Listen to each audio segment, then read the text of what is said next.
Gimana kalau kamu ikut proyek besar dengan harapan membangun masa depan bersama?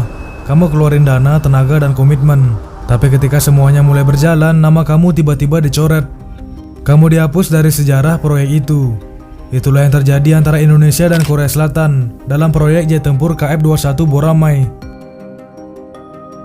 Namun cerita ini nggak berhenti di situ.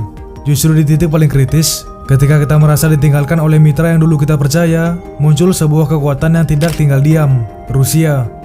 Negara yang dikenal enggak pernah bermain setengah-setengah dalam urusan pertahanan. Mereka melihat luka diplomatik kita, dan mereka bergerak. Jadi ini bukan sekedar soal proyek jet tempur, ini tentang harga diri bangsa yang diinjak-injak, dan tentang negara besar yang datang menawarkan tangan bukan sebagai penonton, tapi sebagai mitra sejati. Dan sekarang seluruh dunia bersiap menyaksikan apakah Indonesia akan menerima uluran tangan Rusia atau akan terus menantikan pengakuan dari mereka yang sudah meninggalkan kita.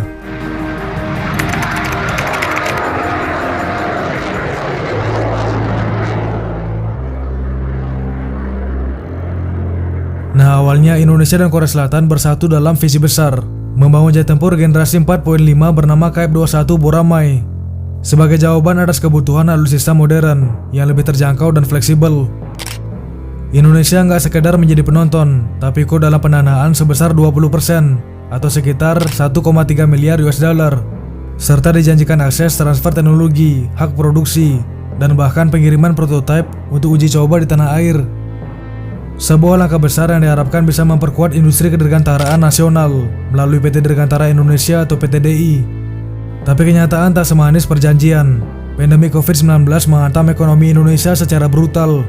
Ekspor nasional anjlok 25%, kemampuan fiskal melemah, dan kontribusi untuk proyek KF-21 pun tersendat. Kemudian hingga pertengahan tahun 2023, Indonesia baru membayar sekitar 278,3 miliar won, atau setara dengan 206 juta USD. Ini menciptakan dilema dalam kerjasama yang semula terlihat harmonis. Kemudian hubungan mulai memanas sejak tahun 2021. Ketika sejumlah teknisi Indonesia yang bekerja di Korea Selatan dituduh mencoba menyalin informasi sensitif.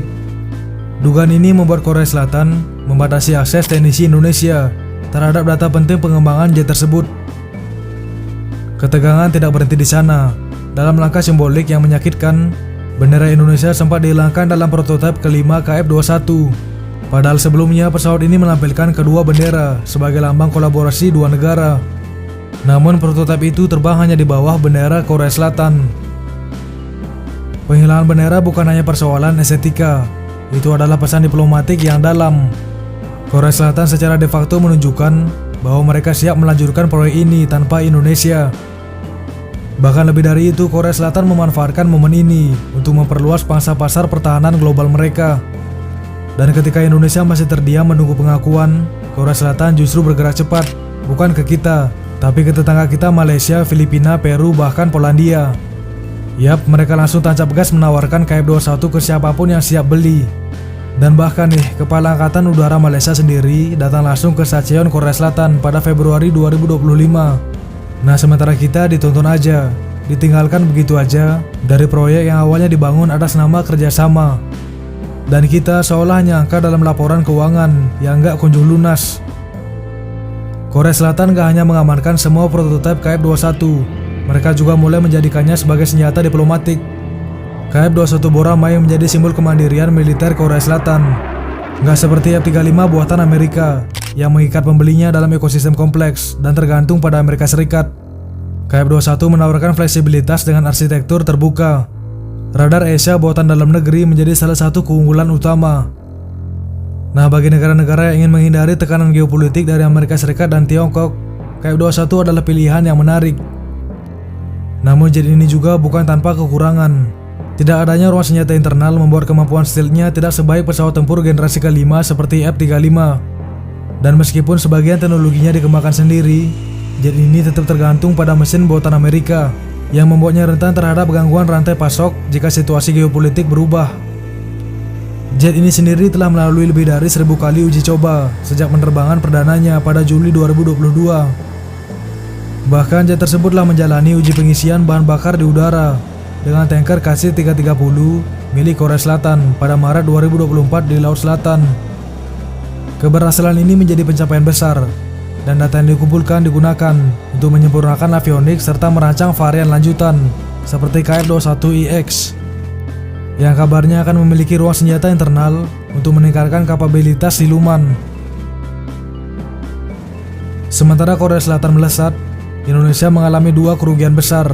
Pertama, kehilangan kesempatan untuk menguji jet tempur canggih tersebut secara langsung. Kedua, kehilangan kesempatan untuk meningkatkan keahlian teknis dan industri dalam negeri. Padahal proyek ini sejak awal dirancang sebagai langkah strategis menuju kemandirian alutsista.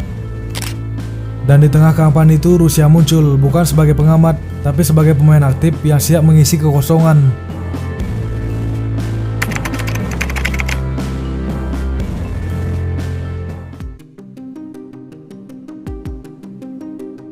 Di tengah ketegangan kerjasama Indonesia dan Korea Selatan, Rusia nggak tinggal diam menyaksikan Indonesia disingkirkan dari proyek internasional yang menjanjikan.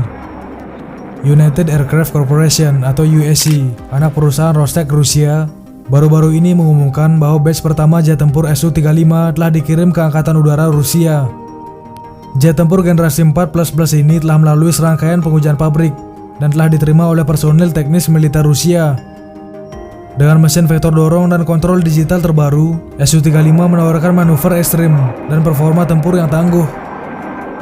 Nah, pesawat ini nggak hanya mampu mendeteksi target udara hingga jarak 250 mil melalui radar Passive Electronically Scanned Array, tapi juga dapat melacak hingga 8 target secara bersamaan. Kemudian teknologi infrared search-nya dan track-nya memungkinkan deteksi tanpa memancarkan sinyal, membuatnya sulit dilacak musuh. Sistem peperangan elektroniknya pun dianggap sebanding dengan milik F-18 dan bahkan F-22 Raptor. Nah, Indonesia sebenarnya sudah menjalin kesepakatan dengan Rusia sejak beberapa tahun lalu untuk mengakuisisi 11 unit Su-35. Namun implementasi pembelian itu tertunda karena tekanan dari Amerika Serikat lewat CAA-TSA, Countering America's Adversaries Through Sanctions Act. Nah, Amerika Serikat mengancam akan menjatuhkan sanksi jika Indonesia tetap membeli alutsista dari Rusia. Namun kini situasi berbeda. Sekretaris Dewan Keamanan Rusia, Sergei Shoigu, telah mengunjungi Menteri Pertahanan Indonesia, Syafri Samsudin, di Jakarta pada 25 Februari 2025. Dalam pertemuan itu memang tidak disebutkan secara langsung pembelian Su-35, tapi arah pembicaraan jelas penguatan kerjasama militer, pertukaran teknologi alutsista, latihan gabungan, hingga pertukaran prajurit dalam rangka pendidikan. Kepala Biro Informasi Pertahanan Kementerian Pertahanan, Brigjen TNI Frega Wenas, menyatakan bahwa meskipun Su-35 tidak dibicarakan secara eksplisit, pembentukan tim kerjasama akan dilakukan untuk menindaklanjuti berbagai peluang kerjasama pertahanan.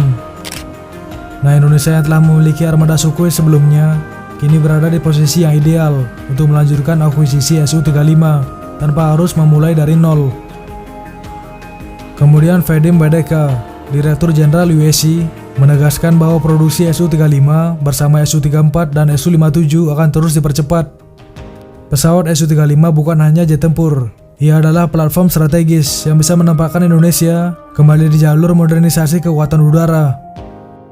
Dengan fleksibilitas, keunggulan teknologi, dan harga yang lebih kompetitif dibandingkan F-35, Su-35 menjadi pilihan logis bagi negara yang ingin mandiri dari tekanan blok barat.